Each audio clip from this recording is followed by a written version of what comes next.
Avis vascular centre మన దేశంలోనే the best varicose vein hospital. Welcome to iDream media. So ఇది winter season. వింటర్లో ఏంటంటే ఎక్కువగా హార్ట్ అటాక్ వస్తుంది, నైట్లో హార్ట్ అటాక్ ఎక్కువగా వస్తుంది, ఇక వాష్రూమ్కి వెళ్తే తొందరగా హార్ట్ అటాక్ వచ్చే పరిస్థితి ఉంటుంది ఈ సీజన్లో అంటారు. దీనిలో వాస్తవం ఎంత, మరి ఎటువంటి జాగ్రత్తలు తీసుకోవాలి? సో పూర్తి వివరాలు తెలుసుకుందాం. ఈరోజు మనతో పాటు ఉన్నారు ప్రముఖ interventional cardiologist doctor Lakkireddy Kiran Kumar Reddy గారు from owners heart institute. Doctor గారు నమస్తే. నమస్తే అండి. డాక్టర్ గారు, జనరల్గానే ఎన్నో కేసులు చూసుంటారు, ఎన్నో ఏళ్ళ ఎక్స్పీరియన్స్ మీది. అయితే చలికాలంలోనే హార్ట్ అటాక్స్ ఎక్కువగా వస్తాయి అంటారు, దీనిలో వాస్తవం ఎంత? అంటే హార్ట్ అటాక్స్ చలికాలంలో కొంచెం పెరిగే స్కోప్ అయితే ఉంటుందన్నమాట. సో యూజువల్గా మన classical heart attack related pain అని చెప్తాం, యాంజైనా అంటాం. సో యాంజైనా క్యారెక్టరిస్టిక్స్ ఉంటాయి కొన్ని. అంటే ఇప్పుడు పెయిన్ వస్తుంది, పెయిన్ ఎలా ఉంటుందంటే స్క్వీజింగ్ టైప్, అంటే మనల్ని చెస్ట్ రెండు చేతులతో గట్టిగా నొక్కేసినట్టు, లేదంటే ఒక 50 to 100 kgs బరువు పెట్టినట్లు ఉంటుంది అనమాట. That is typical of heart attack pain అనమాట. సో ఇవి ఒక్కొక్కసారి ఏమవుతుందంటే యూజువల్గా ఇంటెన్సిటీ అనేది కూడా ఇంపార్టెంట్. చాలా మంది కూర్చున్నట్లు ఉంటుంది అంటారు, అది non specific, but still you have to consider అట్లాంటి టైప్స్ కూడా. కూర్చున్నట్లుంటే కాదు, కూర్చున్నట్లు ఉంటే కూడా ఉండే అవకాశం ఉంటుంది. I will tell you after this. So ఈ పెయిన్ అనేది కూడా ఏమవుతుందంటే అక్యూట్ హార్ట్ అటాక్లో నిదానంగా ఇంటెన్సిటీ అనేది కూడా పెరుగుతూ పోతుంది. అండ్ దీని స్పెసిఫిక్ క్యారెక్టరిస్టిక్ ఏదంటే మీల్స్ చేసిన తర్వాత, అంటే ఏదైనా ఫుడ్ తీసుకున్న తర్వాత ఎక్కువయ్యే అవకాశం ఉండొచ్చు. దెన్ వర్క్, మనం స్టెప్స్ ఎక్కిన, ఎక్సర్సైజ్ కొంచెం చేసినా కానీ పెయిన్ ఎక్కువయ్యే ఛాన్స్ ఉంటుంది. నెక్స్ట్ కోల్డ్ వెదర్లో కూడా ఈ పెయిన్ అనేది ఎక్కువ ఉండే అవకాశం ఉంటుంది. ఇది క్లాసికల్ హార్ట్ అటాక్ పెయిన్ అంటాం. ఎందుకు వింటర్ సీజన్లో హార్ట్ అటాక్ ఎక్కువ అయ్యే అవకాశం ఉండొచ్చు అంటే, మన వింటర్ సీజన్లో ఏమవుతుందంటే వాసోస్పాజం, మన రక్తనాళాలు ఉంటాయి కదా, బ్లడ్ వెజల్స్ అనేది బాడీలో ముడుచుకుపోయే టెండెన్సీ ఉంటుంది అనమాట. వాసో కన్స్ట్రిక్షన్ అంటాం. స్పాజం, కోల్డ్కి స్పాజం అయ్యాయి. ఈ స్పాజం అయినప్పుడు మన బ్లడ్ వెజల్స్ అంతా కూడా చలికి, so to increase this thing మన body temperature, so what it will cause some pressure increase. Pressure increase అయినప్పుడు లైక్ బీపీ కూడా పెరిగే ఛాన్స్ ఉంటుంది ఈ వాసో కన్స్ట్రిక్షన్ వల్ల. సో దానివల్ల heart has to pump. Normal pressure కంటే ప్రెషర్ ఎక్కువైనప్పుడు హార్ట్ పంప్ చేయాలంటే స్ట్రెయిన్ కి గురవుతుంది. సో ఈ ఇంబ్యాలెన్స్ ఒకవేళ బ్లాక్స్ ఉన్నట్లయితే, సో ఈ సప్లై డిమాండ్ మిస్ మ్యాచ్ అంటాం, ఈ సప్లై డిమాండ్ మిస్ మ్యాచ్ వల్ల హార్ట్ అటాక్ వచ్చే అవకాశం ఉండొచ్చు. రెండోది, మన గుండె యొక్క రక్తనాళాలు కూడా ముడుచుకునే అవకాశం ఉండొచ్చు. సో అవి ముడుచుకోవడం వల్ల కూడా హార్ట్ అటాక్ వచ్చే అవకాశం ఎక్కువ ఉండొచ్చు. నెక్స్ట్ థింగ్ ఏంటంటే, ఈ చలికాలంలో మనకి ఇన్ఫ్లమేషన్ అనేది కూడా కొంచెం ఎక్కువ ఉండే అవకాశం ఉండొచ్చు. ఇది థర్డ్ పాయింట్. నెక్స్ట్, చలికాలంలో ఏం చేస్తాం అందరము, యాక్టివిటీ అనేది ఉండదు. సో యాక్టివిటీ తగ్గిపోతుంది. యాక్టివిటీ తగ్గిపోయినప్పుడు మోర్ కొలెస్ట్రాల్ అక్యుములేషన్ కానీ ఇవంతా జరిగే ఉండొచ్చు. నెక్స్ట్, ఫుడ్, మనం బాగా చలి ఉంటుంది కాబట్టి we'll should eat more food తీసుకుంటాం. సో ఈ మోర్ ఫుడ్ తీసుకునేటప్పుడు కూడా మన బాడీలో కొలెస్ట్రాల్ అక్యుములేషన్ ఎక్కువ అయ్యే ఛాన్స్ ఉంది. ఈ చెడు కణాలు అనేది ఎక్కువ అవడం వల్ల కూడా హార్ట్ అటాక్ అనేది ఎక్కువ ప్రెసిపిటేట్ అయ్యే ఛాన్సెస్ ఉంటాయి. నెక్స్ట్ వచ్చేసి వాటర్ కూడా సరిగ్గా తీసుకోం. సో ఈ డీహైడ్రేషన్ వల్ల కూడా బ్లడ్ విస్కోసిటీ అనేది పెరిగి మన ఆ థిక్ అండ్ బ్లడ్ అనేది ఫ్లో అవడం వల్ల ప్రెషర్ పెరగడము, అండ్ ఆ థిక్ ఫ్లూయెన్సీ లేకపోవడం వల్ల కూడా బ్లడ్ క్లాట్ అయ్యే టెండెన్సీ ఎక్కువ ఉంటుంది. సో ఇలా చాలా రీజన్స్ వల్ల వింటర్ సీజన్లో హార్ట్ అటాక్ ఎక్కువ వచ్చే అవకాశం ఉంటుంది. కాబట్టి already risk factors like BP కానీ, షుగర్, కొలెస్ట్రాల్ ఇలాంటి వాళ్ళు, ఒబిసిటీ, ఊబకాయం ఉన్న వాళ్ళు చాలా జాగ్రత్తలు తీసుకోవాల్సిన అవసరం అయితే ఉంటుంది.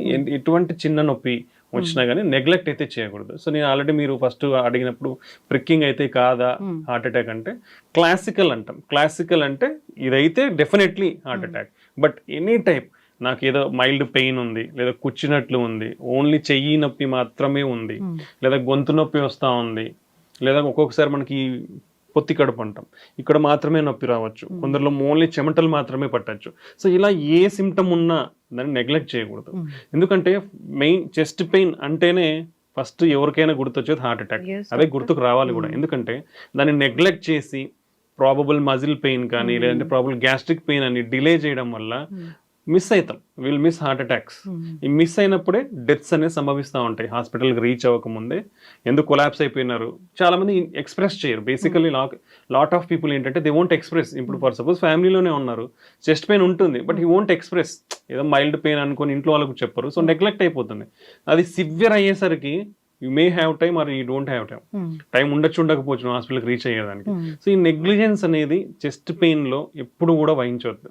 అది గ్యాస్ట్రిక్ అయినా అవనివ్వండి, లేదా మజిల్ పెయిన్ అవనివ్వండి, మీకు సివియర్ పెయిన్ ఉంది, దానివల్ల డిస్కంఫర్ట్ ఉంది, you are not able to sit quietly, or మీరు ఎయిర్ హంగర్ ఎక్కువ ఉంది, ఏదో శ్వాస ఆడట్లేదనే ఫీలింగ్ ఉండొచ్చు కొందరిలో, లేదా నాజియా వామిటింగ్ అంటాం, అది కూడా ఉండే ఛాన్స్ ఉండొచ్చు.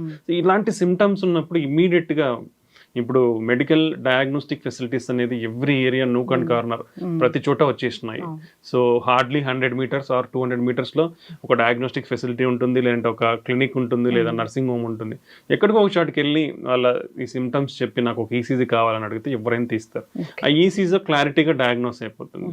So acute heart attack diagnose చేయడానికి ఒకే ఒక investigation is enough. First investigation is ECG. ECG is very very affordable to everybody, ఎవరికైనా అఫోర్డబుల్ ప్రైస్ లోనే ఉంటుంది అది. సో ఆ ఈసీజీ తీయించుకోవడం వల్ల హార్ట్ అటాక్ ఉందా లేదా అని తెలుస్తుంది.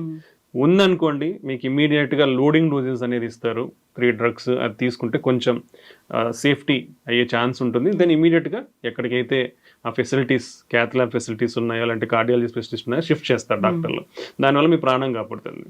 లేదు ఒకవేళ ఈసీజీ నార్మల్ ఉంది, fine, then second line of testing ఉంటుంది. పర్టికులర్లీ ఇవంతా కూడా ఎవరు గుర్తుకు పెట్టుకోవాలంటే more than 30 years. ప్రీవియస్ గా హార్ట్ అటాక్స్ అంటే 60 years దాటితేనే అనేది that notion has been done. అది స్లోగా 50 yearsకి వచ్చింది. Now it is came up to 30 years. More than 30 years particularly symptom any risk factors అంటాం, లైక్ బీపీ, షుగర్, కొలెస్ట్రాల్, ఇంట్లో వాళ్ళకి ఎవరికైనా గుండె జబ్బులు ఉన్న, క్రానిక్ స్మోకర్, క్రానిక్ ఆల్కహాలిక్స్, ఊబకాయం ఎక్కువ ఉన్న వాళ్ళు, ఎక్కువ స్ట్రెస్ తీసుకునే వాళ్ళు, వీళ్ళందరూ కూడా జాగ్రత్తగా ఉండాలి ఈ సిమ్టమ్స్ వచ్చినప్పుడు. సో వాళ్ళైతే డెఫినెట్లీ నెగ్లిజెన్స్ అయితే పాటించవద్దు. నెగ్లిజెన్స్ లేకుండా ఈసీజీ తీయించుకుంటే వాళ్ళకి తెలిసిపోతుంది ప్రాబ్లం ఉందా లేదా అనేసి. ఒకవేళ ప్రాబ్లం లేదనిపిస్తే ఫైన్, డాక్టర్ అనేది సెకండ్ లైన్ ఆఫ్ టెస్ట్ ఏంటంటే బ్లడ్ టెస్ట్ ఒకటి ఉంటుంది, ట్రోపోనిన్ టెస్ట్ అంటాం. ఈ 2 టెస్ట్ల వల్ల మీకు అక్యూట్ గా డేంజర్ ఉందా లేదా అనేది క్లారిటీగా తెలిసిపోతుంది. ఈ 2 నెగిటివ్ ఉన్నాయంటే మీరు కూడా ఊపిరి పీల్చుకొని సేఫ్ అనేది సేఫ్ జోన్ లోకి వచ్చే అవకాశం ఉంటుంది. Probable next they will think this muscle pain or bone pain or gastric pain అనేది ఫర్దర్ ఎవాల్యుయేషన్. అవి అంత డేంజరస్ కాదు కాబట్టి యువర్ లైఫ్ ఇస్ సేవ్డ్. అదే మీరు ముందుగానే ఇది గ్యాస్ట్రిక్ పెయిన్ అనుకోని, లేదా మజిల్ పెయిన్ అనుకోని ఇలా నెగ్లెక్ట్ చేస్తే మాత్రం ప్రాణం పోయే అవకాశం ఉంటుంది. ఈ బ్లడ్ టెస్ట్ మీరు ఏదైతే చెప్పారో జనరల్గా హాస్పిటల్కి వెళ్ళాక చేయించుకోవాలా, లేదంటే ఎప్పుడైనా మాకు నార్మల్గా ఒకసారి గుండె ఎలా ఉందో చెక్ చేసుకోవాలనుకున్నప్పుడు చేయించుకోవచ్చా? యూజువల్గా ట్రోపోనిన్ టెస్ట్ అనేది అక్యూట్ హార్ట్ అటాక్ లోనే సజెస్ట్ చేస్తాం. సో నార్మల్ గా అయితే అవసరం లేదు యూజువల్ గా టెస్ట్ అనేది. సో బట్ నార్మల్ కూడా చేయించుకునే వాళ్ళు చేయించుకోవచ్చు. ఇట్ విల్ సమ్ టైమ్స్ కొందరిలో ఏంటంటే క్రానిక్ అండర్లయింగ్ హార్ట్ ప్రాబ్లమ్స్ ఏమన్నా ఉన్నా కానీ తెలిసే అవకాశం ఉండొచ్చు. But usually it is indicated in acute heart attacks, అది ఒక indication. Second, already heart problems ఉన్న వాళ్ళలో హార్ట్ ఫెయిల్యూర్ డెవలప్ అయినప్పుడు కానివ్వండి, ఇలాంటి టైంలో we will suggest for those people అనమాట. అందరికీ అయితే అవసరం లేదు ట్రోపోనిన్ టెస్ట్. సో అక్యూట్ గా sudden onset chest pain, ECG ఒకవేళ నార్మల్ ఉంది, still better to rule out with more precision అంటే ట్రోపోనిన్ బ్లడ్ టెస్ట్. ఈ 2 నెగిటివ్ ఉన్నాయా, fine, slowly we can evaluate. ఈ 2 అనేది చాలా ఇంపార్టెంట్. సో ఎవరైనా more than 30 years chest pain అనేది నెగ్లెక్ట్ చేయకూడదు. ఎందుకంటే 30 years తర్వాత నుంచి కూడా హార్ట్ అటాక్స్ అనేది చాలా ఎక్కువ అయిపోయినాయి. మీరు నెగ్లెక్ట్ చేసినారా ప్రాణాన్ని కోల్పోయినట్టు. బికాస్ మీ ప్రాణం ఒక్కటి కాదు పోయేది, అందరూ గుర్తుకు పెట్టుకోవాల్సినది. This is my personal experience. If one person's life is gone in the productive age, from 30 to 50 or 60 years, total family will go back by 30 years. So always think whenever you are ఎవరికైనా problem వచ్చినప్పుడు మీది నాకున్నది ఏం కాదనే చులకన భావం చాలా మందికి ఉంటుంది. నేను చాలా ఫిట్ గా ఉంటాను, నాకెందుకు వస్తుంది, ఇవన్నీ చులకన భావం. మన ఆరోగ్యం మీద మనకే శ్రద్ధ లేకపోవడం అనమాట. అలాంటిది ఎప్పుడు కూడా ఎవరు వహించద్దు. సో ఛాతీ నొప్పి ఉంటే ఇమీడియట్ గా ఒక ఈసీజీ తీయించుకోండి. Think about your total family, because they are always depends on you and you have to take care of them. So అది ఆలోచించి మీరు ఇమీడియట్ గా టెస్ట్, దాంట్లో పోయేది ఎవ్వరికి నష్టపోయేది అయితే ఏమో ఉండదు. చిన్న టెస్ట్ సమ్ 100 to 300 rupees కంటే ఉండదు ఈసీజీ అనేది.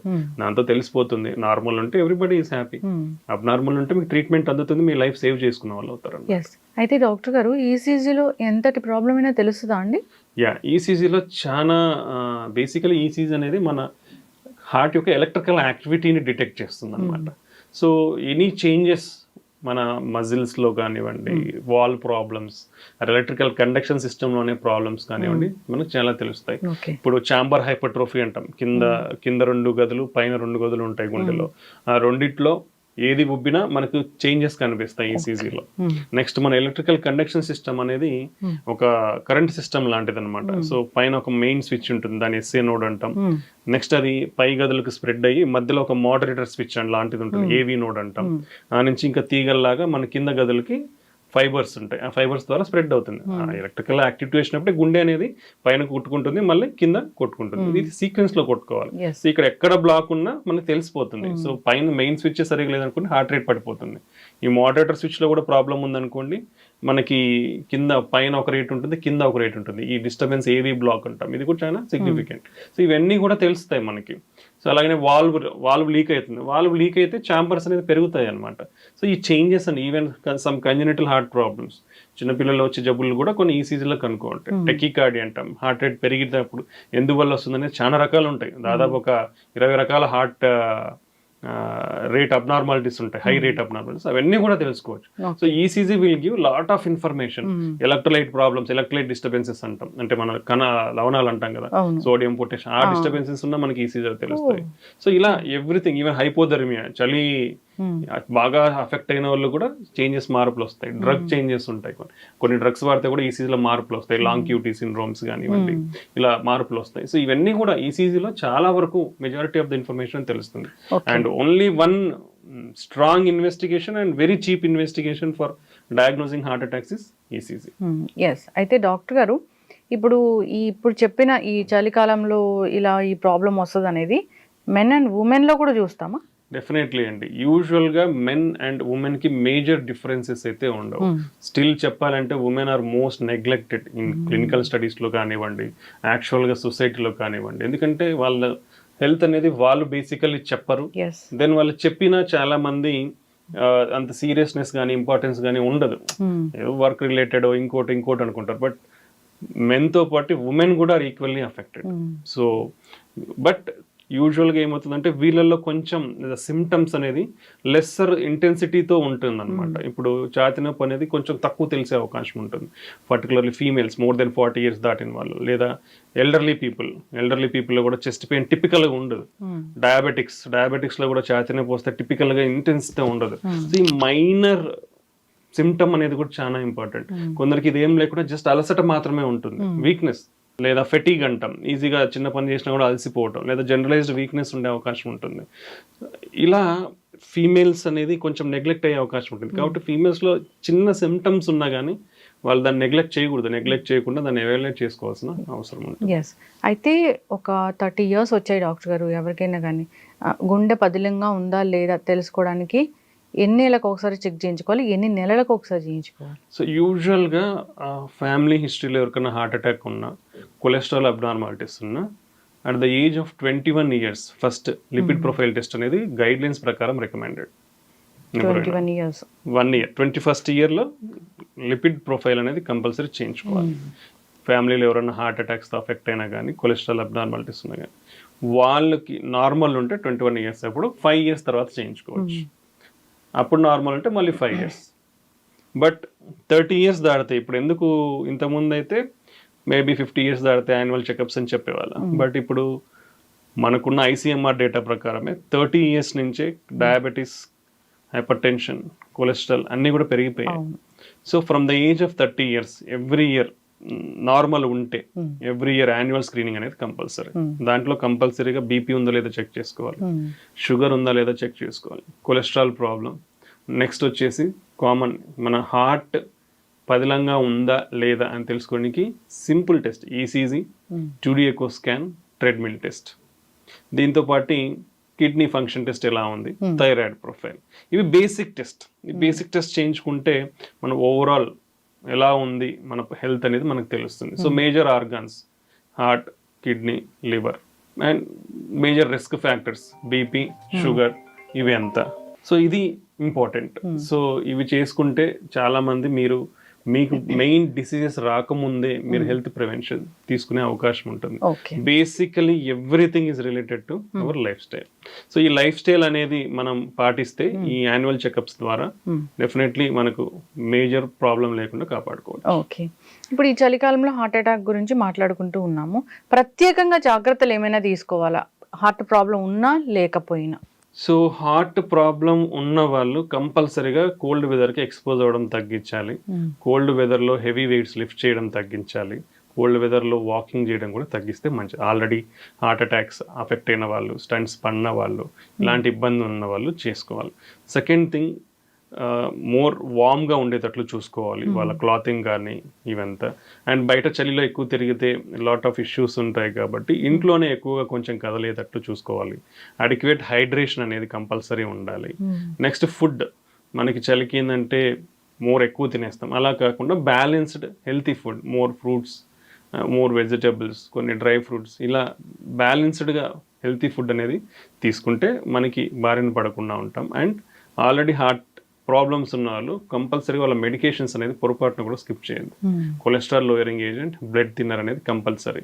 అండ్ షుగర్ అనేది స్ట్రిక్ట్ కంట్రోల్లో ఉండాలి. HbA1c ఎవ్రీ 3 months చెక్ చేయించుకుని దాన్ని కంట్రోల్లో పెట్టుకోవాలి. BP, I advise BP sugar ఉన్న వాళ్ళు కంపల్సరీ హోమ్ మానిటరింగ్ అనేది చాలా ఇంపార్టెంట్. బీపీ ఉన్న వాళ్ళకి కూడా మీరు ఇంట్లో చూసుకున్న బీపీని బట్టే ట్రీట్మెంట్ ఇవ్వడం అనేది కరెక్ట్ ఒపీనియన్. మీరు ఎప్పుడైనా బీపీ ఉన్న వాళ్ళు హాస్పిటల్కి వెళ్తే బీపీ అనేది యూజువల్గా పెరుగుతుంది. పెరిగి దాన్ని బట్టి మెడికేషన్స్ ఇవ్వడం కంటే home BP monitoring is most reliable. మీరు అట్లీస్ట్ 2-3 daysకి ఒకసారి ఇంట్లో మార్నింగ్ నైట్ ఒకసారి మీరు బీపీ చెక్ చేసుకుని దానికి ఒక రికార్డ్ రాసుకొని మీరు పోయినప్పుడల్లా మీరు డాక్టర్ గారు చూపిస్తే if that values are normal, whatever the drug doses you can continue. అది పెరిగితేనే డ్రగ్స్ డోస్ మార్చాల్సిన అవసరం కానీ అడిషన్ చేయాల్సిన అవసరం కానీ ఉంటుంది. సో కంపల్సరీ బీపీ షుగర్ ఉన్న వాళ్ళు హోమ్ మానిటరింగ్ అనేది నవ్ అండ్ దెన్ అయితే కంపల్సరీ చేసుకోవాలి. సో ఈ చలికాలంలో ఈ టిప్స్ అన్ని ఫాలో అయితే మనం రిస్క్ తగ్గించుకున్న వాళ్ళం అవుతాం. ఎస్, ఖచ్చితంగా డాక్టర్ గారు అయితే చూస్తున్నాం ఏంటంటే నైట్ ఎక్కువగా హార్ట్ అటాక్ వస్తుంది, ఇది ఎందుకు? యూజువల్గా నైట్ ఎక్కువ వస్తుంది కానీ ఎర్లీ మార్నింగ్స్లో ఎక్కువ వచ్చే అవకాశం ఉండొచ్చు. ఓకే, సో టైం స్పెసిఫిసిటీ అనేది మనం చెప్పలేము basically. So any time can come. Thing ఏంటంటే హౌ మచ్, ఇప్పుడు మన ఫుడ్ ఇంటేక్ అనేది ఏంటి అనేది చాలా important. How much healthy food we're taking. So మనం మనకి సిటీస్లో అర్బనైజేషన్లో ఏమైపోయింది, more food parties at night, heavy food intake at night అయిపోయింది. ఆఫ్టర్ హెవీ ఫుడ్ ఇంటేక్ ఏమవుతుందంటే మన డైజెషన్కి there is lot of blood circulation is required. So మనకి అది అక్కడ ఎక్కువ అయిపోయి మనకి నిజంగానే బ్లాక్స్ గిన ఏమన్నా ఉంటే then supply demand mismatch అనేది ఏర్పడుతుంది. ఆ సప్లై డిమాండ్ మిస్ మ్యాచ్లో మనకి ఈ ప్రాబ్లం అనేది వచ్చి హార్ట్ అటాక్ వచ్చే అవకాశం ఉండొచ్చు అనమాట. సో ఇలా కాకుండా కొందరికి సైలెంట్ హార్ట్ అటాక్స్ అంటాం, అంటే హార్ట్ అటాక్ వచ్చినట్లు కూడా తెలియదు వాళ్ళకి, పెయిన్ కూడా తెలియదు, అలా వచ్చి వెళ్ళిపోతాయి. సో ఈ సైలెంట్ హార్ట్ అటాక్స్లో కొందరికి ఇమీడియట్గా స్పాంటేనియస్ రీకెనలైజేషన్ అంటాం. అంటే బ్లడ్ క్లాట్ ఫామ్ అయ్యి హార్ట్ అటాక్ వస్తుంది, అది వచ్చిన తర్వాత స్పాంటేనియస్ కూడా ఓపెన్ అయిపోతుంది అనమాట. అవి ఓన్లీ కెన్ బి డిటెక్టెడ్ అని లేటర్ స్టేజ్ ఎప్పుడన్నా చెకప్ పోయినప్పుడు ఈసీజీలో మార్పుల ద్వారా కనుక్కుంటాం. సో ఇలా అవి స్టేబుల్గా ఉండొచ్చు కొందరిలో. కొందరికి ఆ సైలెంట్ హార్ట్ అటాక్స్ అనేది సివియర్ అయిపోయి సడన్ డెత్ కూడా అయ్యే ఛాన్స్ ఉంటుంది. చూస్తున్నారు డాక్టర్ గారు అలాంటివి? డెఫినెట్లీ ఉంటాయండి. ఎందుకంటే until unless we prove angiogram we can't tell. But మేము కొన్ని కేస్ సినారియోస్లో చూస్తాం వాళ్ళకి పెద్ద సిమ్టమ్స్ ఉండవు. చాలామంది కూడా బికాస్ ఆఫ్ నాన్ ఎక్స్ప్రెషన్ చాలామంది ఎక్స్ప్రెస్ చెయ్యరు. మన ఇండియన్ సినారియోలో మన వాళ్ళకున్న డిస్కంఫర్ట్ని, హై డిస్కంఫర్ట్ ఉంటే లో లెవెల్లోనే మనకి ఎక్స్ప్రెస్ చేస్తారు. But if you see angiogram all 3 vessels will be block. So ఇలాంటి సినారియోస్ చాలా చూసాం మేము. అందుకే ఈవెన్ స్మాలెస్ట్ సిమ్టమ్ ఉన్నా వీ హ్యావ్ టు ఎవాల్యుయేట్. అది చేసినప్పుడే ప్రాపర్ కేర్ తీసుకున్న వాళ్ళం అవుతాం. So you can see the statistics. Our average life span is 65 years or 67 years. But if you take other countries like Singapore, it is around 83 years. Why? Something is called preventive health checkups. ఆ preventive health checkups వల్ల మన risk factors ని ముందే identify చేసుకొని మనం దాన్ని నివారించి లేదా కంట్రోల్లో పెట్టుకునే అవకాశం ఉంటుంది. So that's the way we can improve our health. అంటే మన ఇండియన్స్ 65 అంతేనా? 67 what is according to the data. అయితే ఈ జాగ్రత్తలు అయితే ఖచ్చితంగా తీసుకోవాలి. నైట్ ఇంకా ఈ లేట్ ఫుడ్ ఇలాంటి కాకుండా ఇంకేముంటాయి doctor? Better is finish your food by 8 o'clock and take a gap of at least 2 to 3 hours between food and your sleep. That is most important. And if you are able to walk, you can do light walking at night. So that మనకి digestion అనేది కూడా కొంచెం అవ్వడం వల్ల discomfort అనేది ఉండదు. So ఇవి follow అవ్వాలి. And take a light food at night, like roti or some fruits. Heavy food అనేది you should avoid at night. Heavy food you can eat in the morning or you can eat in the afternoon. But night finish better by 7 to 8 and take light food at the night. Okay Okay. So ఇది తీసుకోవడం వల్ల మనకు risk అనేది కొంచెం తగ్గే అవకాశం ఉంది. Okay కొందరు వాటర్ తక్కువ తాగుతారు, దానివల్ల కూడా ఇలాంటి ఇష్యూస్ వస్తాయి డాక్టర్ గారు? Enough at least 1.5 to 2 liters of water అనేది మనకు అన్ని నార్మల్గా ఉంటే కంపల్సరీ తీసుకోవాల్సిన quantity, because we need that hydration for our body, for the cells to be like free flow state. So మనకి ఎప్పుడైతే తక్కువ అయిపోతుందో విస్కాసిటీ అనేది పెరుగుతుంది. విస్కాసిటీ పెరిగినప్పుడు డిహైడ్రేషన్ ఉన్నప్పుడు విస్కాసిటీ పెరిగినప్పుడు ఫ్లో అనేది స్లో అవుతుంది. స్లో అయినప్పుడు మోర్ బ్లడ్ క్లాట్స్ ఫామ్ అయ్యే అవకాశం ఉండొచ్చు అనమాట. సో అడిక్వేట్ హైడ్రేషన్ అనేది చాలా ఇంపార్టెంట్. అయితే డాక్టర్ గారు ఇప్పుడు హార్ట్కి ఏదో ఒకలాంటి ట్రీట్మెంట్ జరిగింది, సో వాళ్ళని చాలా జాగ్రత్తగా మానిటర్ చేయాలి. సో వాష్రూమ్కి వెళ్ళినప్పుడు ఎక్కువగా చనిపోతూ ఉంటారు ఈ ప్రాబ్లం ఉన్న వాళ్ళు అంటారు, అది ఎందుకు? సో ఆల్రెడీ హార్ట్ అటాక్స్తో అఫెక్ట్ అయిన వాళ్ళు కానీ లేదా స్టంట్స్తో అఫెక్ట్ అయిన వాళ్ళు కానీ, సో ఇవన్నిటికీ ఏంటంటే స్లీప్లో నుంచి మనం సడన్గా లేచి వెళ్ళినప్పుడు like body will get in more more energies required for the heart to pump. సో ఆ sudden conversion from mobile state నుంచి వెళ్ళినప్పుడు మనకి సప్లై డిమాండ్ మిస్ మ్యాచ్ అవ్వడం కానీ, ఓకే, సో అలా అవ్వడం వల్ల ప్రాబబ్లీ జరిగే అవకాశాలు ఉంటాయి అన్నమాట. బ్లడ్ సర్క్యులేషన్ క్లాట్స్ అవ్వడం కానివ్వండి, ఇన్ఫ్లమేషన్ పెరిగి సడన్ గా ఈ ప్లాక్ ఏదైతే ఉంటుందో రప్చర్ అవ్వడం కానీ ఇలా ఉండే అవకాశం ఉండొచ్చు. దాన్ని ఒక్కొక్కసారి జరిగే అవకాశం ఉండొచ్చు. ఇవన్నిటికంటే కూడా నీ ప్రయర్ అండర్లైన్ రిస్క్ ఫ్యాక్టర్స్ ఎంత కంట్రోల్లో ఉన్నాయనేది చాలా ఇంపార్టెంట్. సో ఇప్పుడు షుగర్ ఉంటుంది, అన్కంట్రోల్డ్ ఉందనుకోండి, వాళ్ళకి ఇలా జరిగే అవకాశం ఎక్కువ ఉండొచ్చు. బీపీ అన్కంట్రోల్డ్ ఉండేది అనుకోండి, ఇలా జరిగే అవకాశం ఎక్కువ ఉండొచ్చు.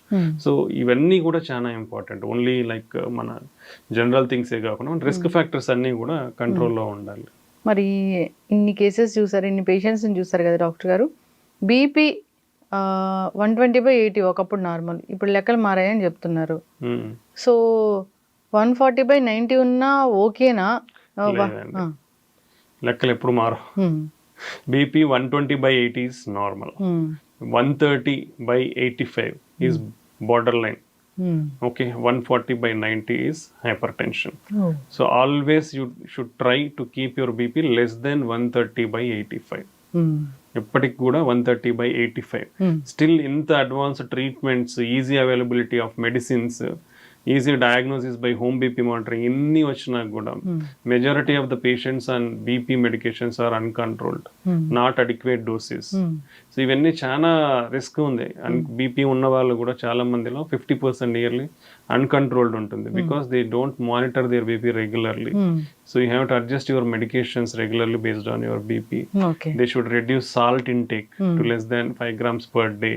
They should do regular exercise like walking for at least 30 minutes per day for 5 days in a week. ఇవన్నీ చేయాలి. ఎక్సర్సైజ్ వల్ల మల్టిపుల్ బెనిఫిట్స్. ఇది అందరూ ఇప్పుడున్న బిజీ లైఫ్ లో nobody is sparing time for exercise, which is very very very bad. Everybody will comes under this category. So అందరూ కూడా first priority along with your home cooked food exercise కి time కేటాయించాలి. 30 minutes to 45 minutes per day. మీరు walking చేయండి, sports ఆడండి, swimming చేయండి, or involve in some other activity, but you should do it. నేను రెగ్యులర్గా నడుస్తానే ఉంటాను, నాకేం అవసరం, but spare separate time for that.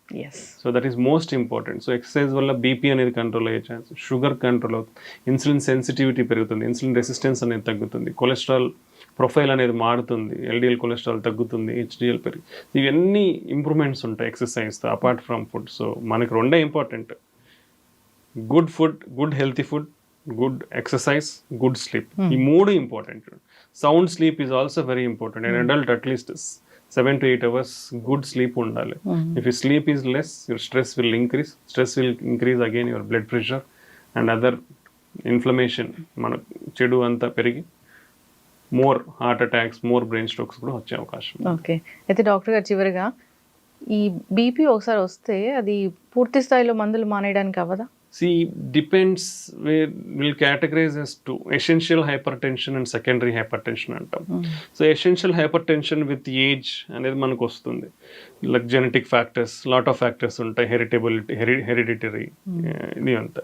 So secondary కాజెస్లో కొన్ని హార్మోనల్ ప్రాబ్లమ్స్ ఉంటాయి. సో హార్మోనల్ ఒకవేళ యంగ్ ఏజ్లో వస్తే we have to rule out దేనివల్ల వచ్చింది. లైక్ 30 yearsకి వచ్చింది అనుకోండి, కిడ్నీ ప్రాబ్లం ఉందా, లేదా థైరాయిడ్ హార్మోన్, లేదంటే ఇంకో pheochromocytoma, some other adrenal gland problems, ఇది దేని వల్ల వచ్చిందనేది రూల్ అవుట్ చేస్తాం.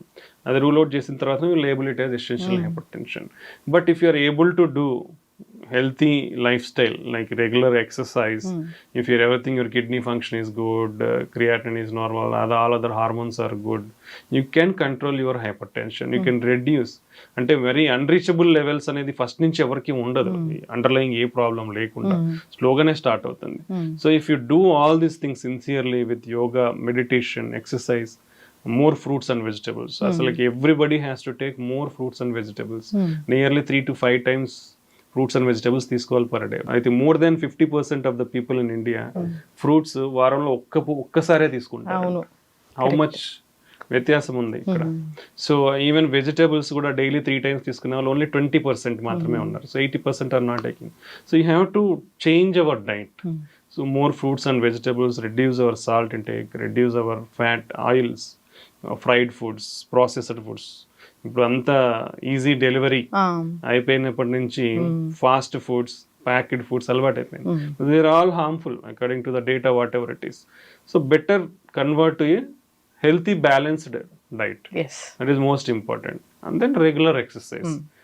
ఈ దీనిలతో మన బీపీని కూడా కంట్రోల్ చేసుకొని you can get down your drugs. But అది డ్రగ్స్ తగ్గించేటప్పుడు కూడా we'll slowly bring it down. ఒకేసారి అన్ని మానేస్తే మళ్ళీ రీబౌండ్ హైపర్ టెన్షన్ ఉండే ఛాన్స్ ఉండొచ్చు.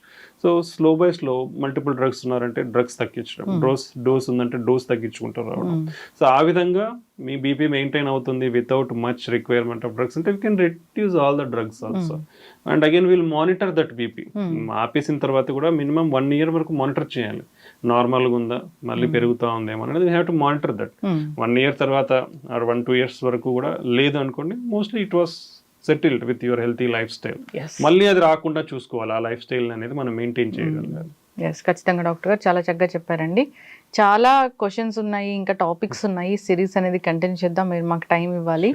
సో చక్కటి ఇన్ఫర్మేషన్ డాక్టర్ గారు, ధన్యవాదాలు.